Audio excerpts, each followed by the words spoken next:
पढ़ा इसका इसको पढ़ाना है। देखो ध्यान से। अब दिस का प्रयोग इसे, दिस का प्रयोग वो भी है और दोनों है। तब दिस का प्रयोग किसमें? इसे के अर्थ में, ठीक ना? अब समझे? इसे के अर्थ में किस कंडीशन में करोगे आप? हो गया ना? देखो अब करा है कि दिस का प्रयोग इसे के अर्थ में किस कंडीशन में होगा ये देखना, ठीक है? तो सबसे पहले क्या करेंगे, जब आज्ञा सूचक वाक्य रहेगा, कैसा सूचक? आज्ञा या चाहे आज्ञावाचक, कुछ भी कर सकते हो, आज्ञा सूचक चाहे आज्ञावाचक, ठीक ना?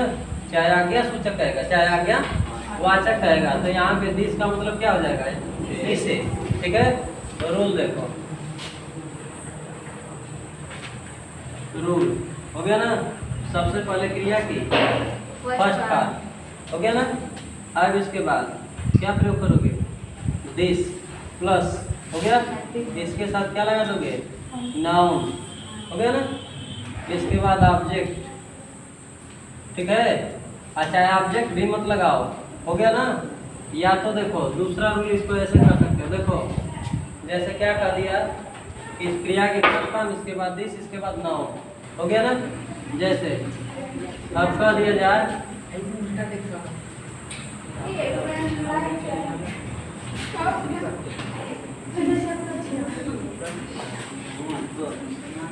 इस किताब को पढ़ो, किताब को पढ़ो, ठीक है ना?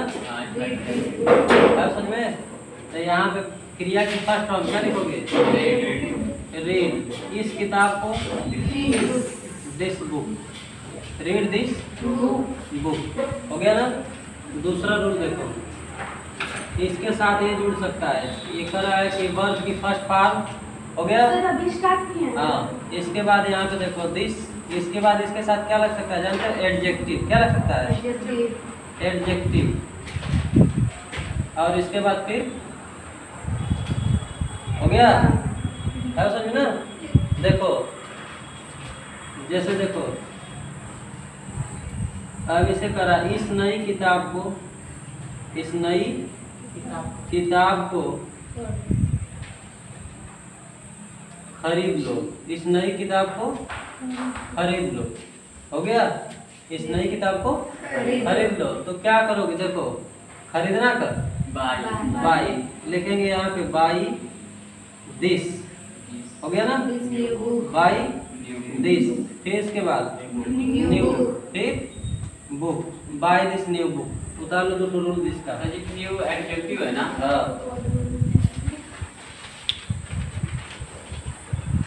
एक चीज और बता देता हूँ, ठीक है ना? देखिए बात सुनिए, एक चीज और देखो,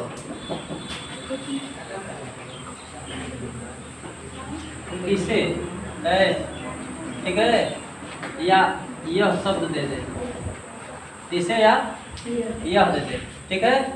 आज इसके बाद ऐसे करा कि इसे करो चाहे यह करो, ठीक है ना? चाहे देखो इसे ले लो चाहे यह ले लो, यह ले लो चाहे इसे ले लो, ट्रांसलेशन क्या होगा? टेक इट, हो गया ना? टेक इट, इसे ले लो, यही ना होगा? अगर कंडीशन ये कहता है, देखो अगर यह शब्द लग जाता है तो वहां पे ऑब्जेक्ट को, जो ऑब्जेक्ट के रूप में होता है उसको हम अंडरस्टूड कर लेते हैं, क्या कर लेंगे? देखो ध्यान से,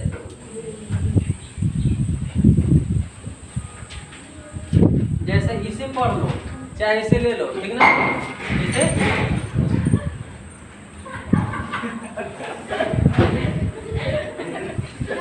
कैसे दरवाजा बंद किया?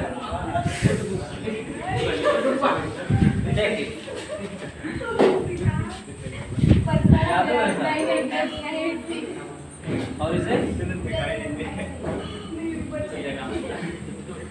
टेक दिस, हो गया ना? अब सुनना, इसे के साथ किसी भी प्रकार के ऑब्जेक्ट की कोई डिमांड नहीं होगी, लेकिन यहाँ पे जानते हो क्या? यहाँ पे मांग करता है किसका? किसका? किसी ऑब्जेक्ट का। किसकी डिमांड करता है? किसी ऑब्जेक्ट का। ठीक है ना? देखना ध्यान से, कह रहा है कि यदि यह शब्द दे देगा, ठीक है ना, तो वहां पे दिस का प्रयोग करेंगे, लेकिन उसके साथ यहाँ पे दिस के साथ किसी नाउन की आवश्यकता होगी। ठीक है ना? लेकिन अगर इट का प्रयोग करेंगे तो नाउन की आवश्यकता नहीं होगी। आयो समझ में? तो इसको देखो, यहाँ पे क्या लिखोगे? देखो रूल हो गया ना। रूल बनाओगे तो अगर देखो यहाँ पे क्रिया की फर्स्ट पार्ट, क्रिया की फर्स्ट पार्ट, क्रिया की फर्स्ट पार्ट हो गया ना। आयो समझ में? अब इसके बाद देखो हो गया ना। यहाँ पे अगर ईट का प्रयोग करते हो, किसका प्रयोग करते हो?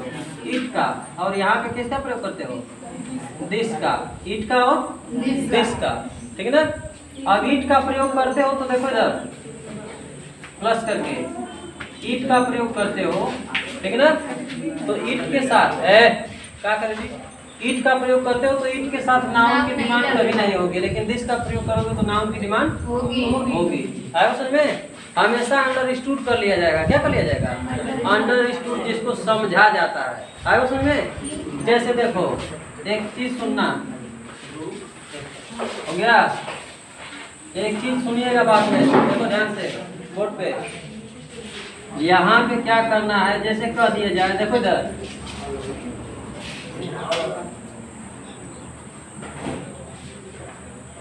यह पढ़ लो, ठीक है ना, यह पढ़ लो। और यहाँ पे दे दिया कि इसे पढ़ लो, इसे पढ़ लो। पहला दिया है कि यह पढ़ लो, दूसरा दिया है इसे पढ़ लो। ठीक है? तो यह पढ़ लो तो वहां पे अंडरस्टूड जानते हो क्या होगा? हो सकता है स्टोरी हो जाए, ठीक है ना, हो सकता है कोई लेसन हो जाए। ठीक है? लेकिन यहाँ पे जानते हो क्या, जब इसे पढ़ लो कहेगा तो बस इतना मतलब होगा कि किताब होगी, लेसन और स्टोरी से कोई लेन देन नहीं होगा। आयो समझ में? अभी तो ये नहीं होगा ना कि अगर कहेंगे कि इसे पढ़ लो तो ये थोड़ी है कि नहीं कि आदमी को पढ़ने के लिए करा है, केवल किताब से मतलब होगा। किससे? किताब से मतलब होगा। समझ बात को? तो यहाँ पे लिखेंगे क्या, जैसे क्या है, इसे पढ़ लो तो क्या लिखोगे? Read it, read it. आयो समझ में? रीड इट, इसे पढ़ लो। लेकिन अगर कह देगा कि यह पढ़ लो, ठीक है ना, तो यहाँ पे जब लिखेंगे कि रीड, क्या लिखेंगे? रीड। और इसके बाद क्या होगा? दिस। तो इसके साथ जानते हो क्या अंडरस्टूड होगा? यहाँ पे नाउन अंडरस्टूड होता है। क्या होगा? नाउन। यहाँ पे सेंस की बात होगी। गधा सब अगर नाउन अंडरस्टूड की बात कहेगा तो हो सकता है कि अगर कहेगा कि यह पढ़ लो तो वो कह रहा है किसी कहानी को पढ़ने के लिए, किसी कविता को पढ़ने के लिए, ठीक है ना, या किसी चैप्टर को पढ़ने के लिए। ठीक है ना? और कहेगा कि इसे पढ़ लो तो उसमें किसी चैप्टर को मेंशन नहीं करेगा, कहेगा कि इस किताब को पढ़ने की बात बता रहा है। ठीक है? यही अंतर होता है। यह पढ़ लो तो रीड दिस, यहाँ पे नाउन का मतलब लेसन, स्टोरी, है ना, इवेंट, ठीक है ना, किसी की घटना, किसी का जीवन, कुछ भी पढ़ने के लिए कहेगा। लेकिन यहाँ पे कहेगा तो कोई किताब होगी जिसमें से कुछ भी आप पढ़ सकते हो। उतार लीजिए।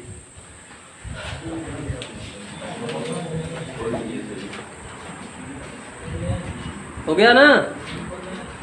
देखो एक चीज, एगो चीज देखो बड़ा लड़के लोग सभी सुनो जी, पहले बात सुनो।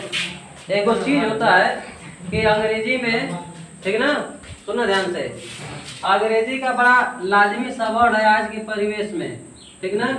जैसे कोई आपसे प्रेम करता है तो आई लव यू शब्द बोलते हैं ना, बोलते हैं कि नहीं बोलते हैं? अब इसके बाद आप रिप्लाई देते हो। देखो ध्यान से, आपने किसी को बोल दिया कि आई लव यू करके बोल दिया, ग्रामर की बात बता रहा हूँ। ठीक है? आप समझे? आप जवाब देते हो क्या लगा देते हो? देखो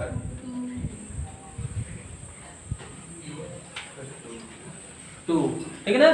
जवाब ऐसे देना चाहिए कि जवाब ऐसे देना चाहिए, आई टू लव यू। बताना कौन सा सही है इसमें? आई टू लव यू कि आई लव यू टू? सुनो क्या होता है, सुनो बात समझो, बात खाली बात। चलो देखो अंदर आ जाओ। हो गया ना? सुनिए मेरी बात, क्या होता है यहाँ पे सीक्वेंस समझिए क्या है। अंग्रेजी बोलते हो तो क्या मतलब होता है? देखो यहाँ पे हो गया कि भाई मैं भी तुमसे प्यार करता हूँ। कह रहा है कि तुमसे भी आए वो समय, यानी कि तुम्हारे अलावा और लोग भी उसी लिस्ट में है। समझ रहे बात? ठीक है ना? माने जितने लोगों को हमने पटा रखा है उसमें तुम भी शामिल हो। अगर इसमें बोलेगा कि आई टू लव यू तो इसका मतलब है कि मैं तुमसे ही, तो अंग्रेजी में ही टू बोला जाता है कि माने कि जिस लिस्ट में तुम शामिल हो बकिया लोग भी क्या है, शामिल है। उतारो।